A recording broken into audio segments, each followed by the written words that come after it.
Victoria for 32 years, and they have 6 children. That's awesome. Yes.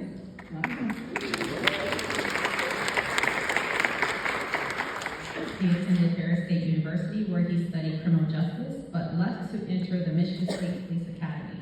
He graduated from the Michigan State Police 105th Trooper Recruit School in the August of 1989 and served for 28 years, including serving in the U.S. Army as a law enforcement professional in the War of Afghanistan from 2009 to 2010. And he reached the rank of lieutenant before retiring from the Michigan State Police in 2017. In September 2017, he became the first assistant director of public safety at Harris State University, a position he held until August 2022. He was the highest ranking Black officer in Harris State University's history.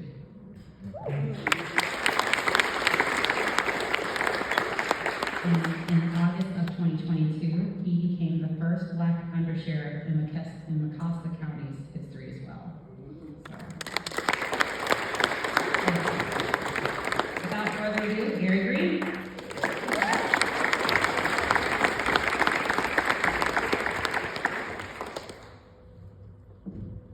Good evening, everybody.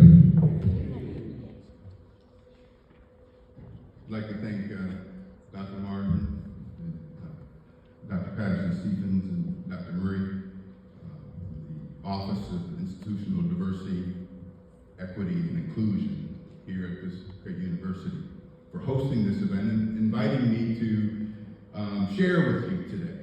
And thank all of you for attending, and I sincerely, on behalf of the families, appreciate your interest in this topic. And like was said, my name is Gary Green. I am one of the great grandsons of Emma Norman Todd. We're here today to really honor her legacy, and I just wanted to talk about the impact that she had on the world around her and the impact that she has for the generations that followed. Emma was, I have a hard time calling her Emma because she was my great-grandmother. Right. But Emma Norman Todd, she was born in February 7th, 1887, shares a birthday with my sister. Interestingly enough, her wedding anniversary, my birthday fell on her wedding anniversary, so there's a deep connection there.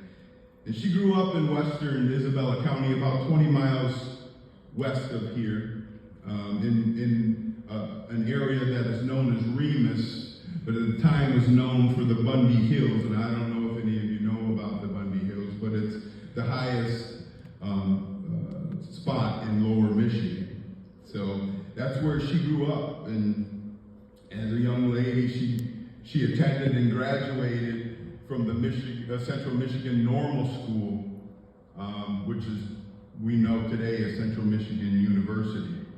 She was a trailblazer in the fact that she was a descendant of slaves, and yet she graduated from a prestigious school in 1910, in a time when it wasn't cool to be a Black person. It wasn't easy to be a Black person, and especially a Black woman in that time. And yet she graduated from this place. The powers that be barely recognized Blacks as human beings, let alone citizens of this country. County records and records that in that area where she lived and where she grew up, that colored people, Negroes, owned parcels, but they weren't given names. They weren't identified by who owned what parcel of land. Just Negro families owned those places. The late author Russell Kirk from Mecosta, he noted in one of his books, he called it the little known Negro settlement. Russell Kirk, he worked very hard to make sure that these Negro settlers their impact on the community didn't go unnoticed. He made sure that people knew their contribution to the area. Little was known about them because the government refused to consider them as citizens, much like they treated the Native Americans at that time as well. Life for her and many other old settlers of that time was difficult, and there was an added wrinkle for many of the old settlers because they were very light-skinned. They could almost, one author wrote, they could almost pass as white, but they were too brown to be white, but they were too white to be considered Negro, and so they really didn't fit in to either culture. Even Emma's husband, William Todd, was a product of an interracial marriage. William's father, Stephen, was a slave who escaped slavery on the Underground Railroad and came to Michigan. The problem was that when he came to Michigan, he had contraband with him in the form of a white woman that he married. He couldn't marry her in the United States, so he had to go over to Canada to marry her. And she was the daughter of the slave owner. Her name was Caroline. Emma was caught between two cultures, not really fitting in with either. My earliest childhood memories of being about 4 years old, and I remember sitting on her lap, and she read books to me, and she told me stories, incredible stories about her journey from the Bundy Hills, about 20 miles west of here, and how she traveled by horse and buggy through those Bundy Hills, and she talked about the animals that she had to encounter. There were wildcats, there were cougars in those hills in those days, and there were bears and there were coyotes. And she told me how that she traveled a lot of the times when she left it was dark, and when she came home it was dark. Today it would take you about 20 minutes or so to drive it by car, and she didn't have any of the technologies that we have today, you know, and so can you imagine how long it would take to make that trip by horse and buggy? Oh, and the fact that she had to carry hay and water to feed the animals while she made those trips back and forth to Mount Pleasant. And she told me that sometimes when it got real cold and the winter got real bad, that she would stay on the Native American reservation here in Mount Pleasant. And what I didn't realize at the time, and I came to know later, is that she had two half-sisters who lived on the reservation. One of them, the records indicate that child was a Negro and the other one was an Injun. That's what the records showed, even though they came from the same parents. So you can see some of the struggles that she would have had in those days. And she told me that the Ku Klux Klan actually burned a cross in her front yard. These are very different times than what we deal with today. The obstacles she had along the way, there were geographical obstacles, logistical obstacles. The governmental system was rigged against her, and then she had to deal with racism in the form of the Ku Klux Klan. And though at the time I didn't really realize the impact that those stories would have on me, I recognize them today. I see them today. And the first thing that I wanted to tell you that I learned at those times sitting on her lap, she taught me to embrace tough times. Embrace adversity. Nobody likes to go through tough times. Nobody likes it because it's uncomfortable and it hurts sometimes, and you know it's very unpleasant. But it's in those tough times when your character is developed. It was in those tough times when her faith in God was developed. You know, I learned that through tough times, you know, that if you want to have a victory, you're going to have to go through some fighting sometimes. Endurance, they build your strength. Resistance builds your strength, it builds your endurance. And success, I found out, comes most often after some sort of a struggle. And I learned that anything worth having is worth fighting to get. I didn't understand it then, but I sure understand it now. The second thing that I wanted to point out, the first thing that I learned is that, to endure and to embrace those adverse times and tough times. And the second thing that I found out, though I didn't have a lot of experience with her, I was about 4 years old. I learned about what she did. I learned about how she did things, but more importantly, I found out why she did things. She found her why. In the book, Start With Why, the author, Simon Sinek, poses a question. Why do certain people make more of an impact than others? And it seems that even these people that make this impact, they don't have the resources or the education or the money that others might have, and yet these people with less have more of an impact.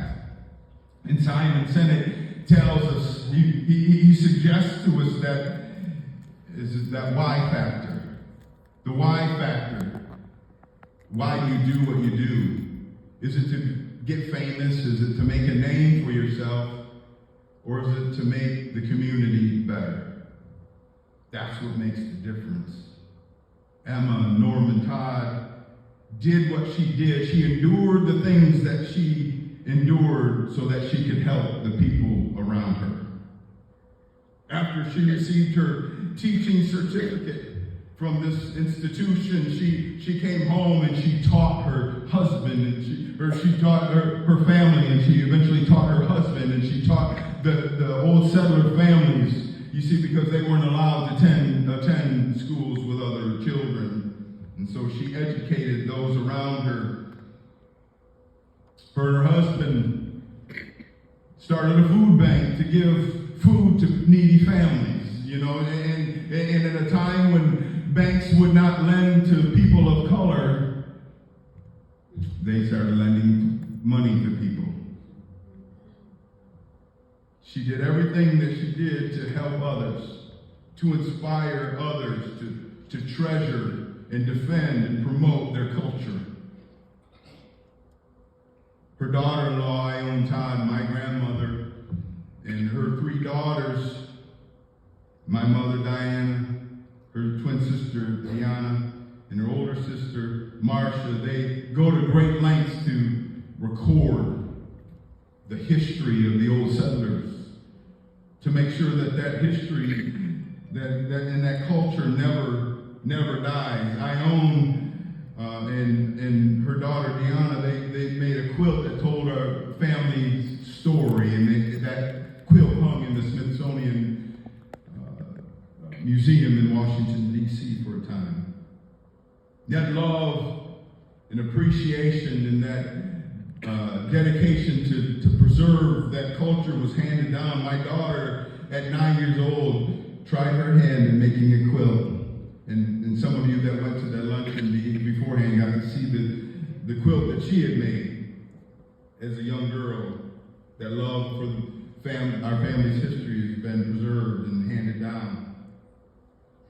If you look in these first couple rows up front, these people that occupy these seats, that was Emma's why.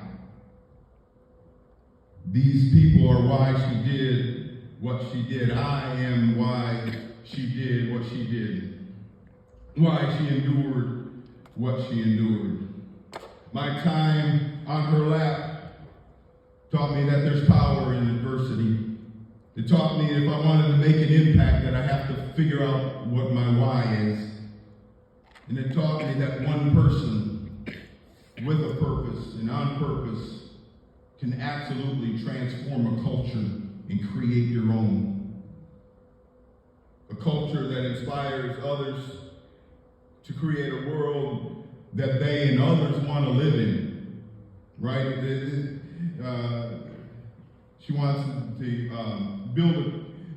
build a culture that inspires others to find their best, to do their best. That's why in the law enforcement community, I made it my goal to develop a culture within every place that I have worked to change, absolutely transform the culture of law enforcement wherever my feet are planted.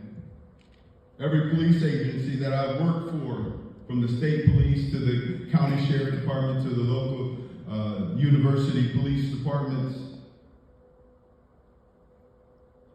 I helped inspire a culture that seeks justice and not arrests, that seeks justice and not convictions, that seeks justice and not stats, justice which is not influenced by a person's color or their race. It's not influenced by their social-economic standing, but it's simply based on the fact that every person has intrinsic value because they were created in the image of Almighty God. One person can change the culture, folks. Emma Norman Todd taught me that if I wanted to make an impact, that I must embrace adversity. If I want to make an impact, I have to find my why. And she told me that one person can change a culture. And then the last thing that she taught me is that we must treasure, protect, defend, and promote